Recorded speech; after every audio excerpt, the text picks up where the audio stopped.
জালুকবাৰী তেতেলীয়াত প্ৰাগজ্যোতিষপুৰ দিৱস উদযাপন।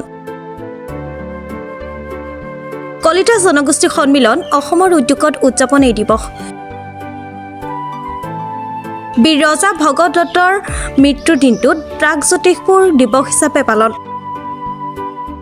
অনুষ্ঠানত উপস্থিত মন্ত্ৰী জয়ন্ত মল্ল বৰুৱা, সাংসদ তথা বিজেপি সভাপতি দিলীপ শইকীয়া, উপস্থিত থাকে বিহাৰৰ বিধায়ক ইন্দ্ৰজিৎ প্ৰসাদ গুপ্তাকে ধৰি বহু গণ্যমান্য ব্যক্তি। অসমৰ বিভিন্ন প্ৰান্তৰ কেইবা সহস্ৰাধিক কলিতা জনগোষ্ঠীৰ লোকে অংশ লয় অনুষ্ঠানত। কলিতা জনগোষ্ঠীৰ নানা সমষ্টিৰ বিষয়ে আলোচনা কৰে এই অনুষ্ঠানত।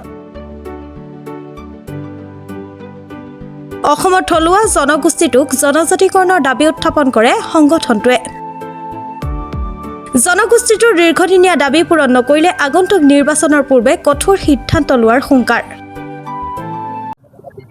ৰজা ভগদত্তৰ আজি স্মৃতি দিৱস বা মৃত্যু দিৱস 5728 খ্ৰীষ্টাব্দৰ এই যে আজিৰ দিনটো আছিল, যে অসমৰ যি শৌৰ্য বীৰ্য সাহস যি প্ৰতীক আছিল, সেই প্ৰতীকৰ অনন্য প্ৰতিভু আছিলে।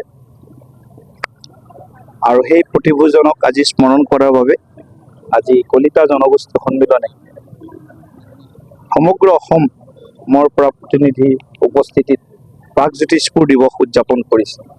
প্ৰাগজ্যোতিষপুৰ বুলি কোৱাৰ লগে লগে নিশ্চিতভাৱে প্ৰতিগৰাকী অসমীয়াৰ মনত এক শিহৰণ অনুভূত।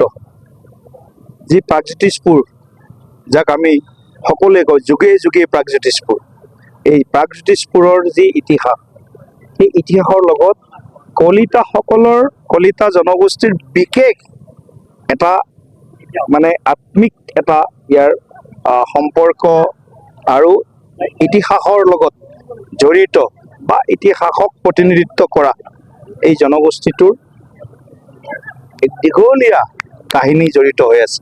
গতিকে সেইকাৰণে আমি আজি প্ৰাগজ্যোতিষপুৰ দিৱসত আমাৰ জনগোষ্ঠীটোৰ আৰ্থ সামাজিক, শৈক্ষিক, ৰাজনৈতিক, আধ্যাত্মিক সকলো যাতে আমি ক্ষেত্ৰত আগবাঢ়ি যাব পাৰোঁ আৰু আমাৰ যি সামূহিক প্ৰয়াস এখন বিকশিত অসম, এখন সুৰক্ষিত অসম নিৰ্মাণৰ, এই বিকশিত সুৰক্ষিত অসম নিৰ্মাণত কলিতা জনগোষ্ঠীয়ে আমি হাতে হাত ধৰি কান্ধত কান্ধ মিলাই আমি কেন্দ্ৰ ৰাজ্য চৰকাৰৰ লগত সদায় আছিলোঁ, আজিও আছোঁ। আৰু সনাতনী পৰম্পৰাক যাতে আমি শক্তিশালীভাৱে সংৰক্ষণ কৰিব পাৰোঁ, আমাৰ জাতীয় জীৱনক সমৃদ্ধ কৰিব পাৰোঁ। কাৰণ আমাৰ ইতিহাসত যিমান অসমক আগবঢ়াই নিয়া ব্যক্তিত্ব আছে, তাৰ ভিতৰত আজি প্ৰথমজন যদি আত্মনিৰ্ভৰ অসমৰ খনিকৰ আছিল মণিৰাম দেৱান আছিল। তেখেতো আমাৰ কলিতা জনগোষ্ঠীৰ পৰা প্ৰতিনিধিত্ব কৰিছিল। যদি আমি শৈক্ষিক দৃষ্টিকোণেৰে চাওঁ, ডক্টৰ বাণীকান্ত কাকতি, তেখেতকো আমি নাম ল'ব লাগিব। গতিকে এনেকুৱা অসংখ্য ব্যক্তি আছে শৈক্ষিক দিশত, আৰ্থিক দিশত, ৰাজনৈতিক দিশততো মই ক'ব নালাগে আপোনালোকক। ইমান আমাৰ ৰাজনৈতিক নেতাই এই বিধায়ক, সাংসদ, বিভিন্ন জনপ্ৰতিনিধিৰে অসমখনক সন্মুখৰ পৰা নেতৃত্ব দিছে।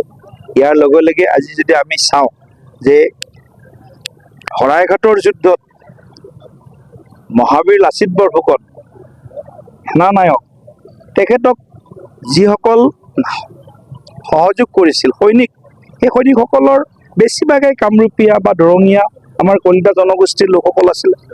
গতিকে এই ধৰণে আমাৰ যে যুদ্ধ জয় কৰিব পৰা সেই শক্তি সামৰ্থ্য আমাৰ আছে আৰু বিদেশীক খেদিব পৰা শক্তি সামৰ্থ্যও আমাৰ আছে। গতিকে কেতিয়াও বিদেশী বা বহিৰাগত শক্তিৰ তলত আমি শিৰ নত কৰা নাই, সদায় শিৰ ওখ কৰি আমি জীয়াই আছোঁ।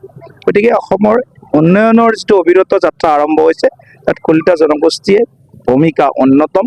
সকলোৱে একেলগে আমি এখন বিকশিত সুৰক্ষিত অসম আৰু সকলো জাতি জনগোষ্ঠীৰ সমবিকাশ, সমমৰ্যাদা, সম অধিকাৰৰ লগে লগে কলিতাসকলেও এই গোটেইখিনি প্ৰাপ্য পাব লাগে, এইখিনি আমাৰ মনৰ ইচ্ছা।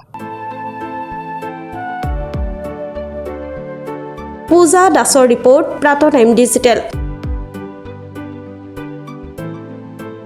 Mobile plus physiotherapy wellness and rehabilitation centre দক্ষিণ কামৰূপৰ ব্যৱসায়িক প্ৰাণকেন্দ্ৰ বিজয়নগৰৰ লগতে VIP চক আৰু গুৱাহাটী মালিগাঁও পাণ্ডৱনগৰত থকা তিনিওখন ক্লিনিক বৰ্তমান প্ৰায় 20 বছৰৰ অভিজ্ঞতা পুষ্ট তথা এতিয়ালৈকে প্ৰায় 40,000 ৰোগীক সুস্থ কৰি তোলা ডক্টৰ পল্লৱীনাথৰ তত্বাৱধানত চলি আছে।